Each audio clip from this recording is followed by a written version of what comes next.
Hi all.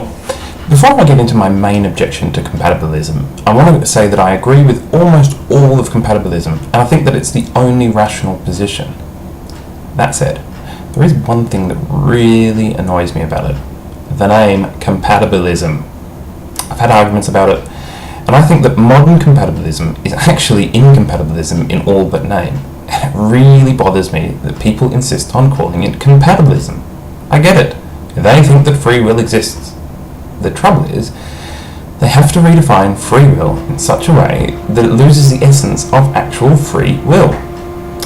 Dan Dennett, whose work I greatly admire and who I think does a really excellent job of laying out the argument for compatibilism, misses this point completely.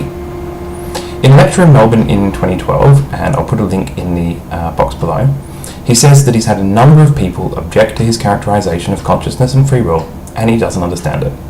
Then he uses a quote about magic to illustrate this point, from Net of Magic by Lee Siegel.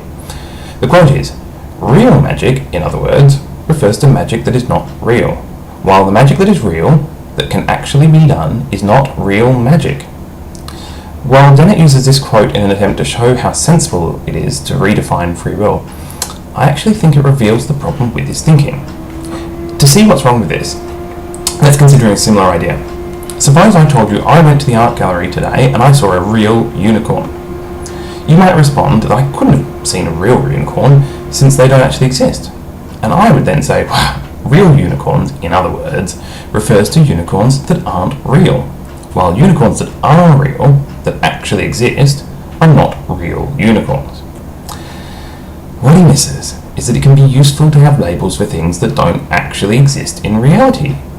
When we discovered that unicorns don't actually exist, we don't then need to redefine the word unicorn to refer only to those simulacrums of unicorns that actually exist.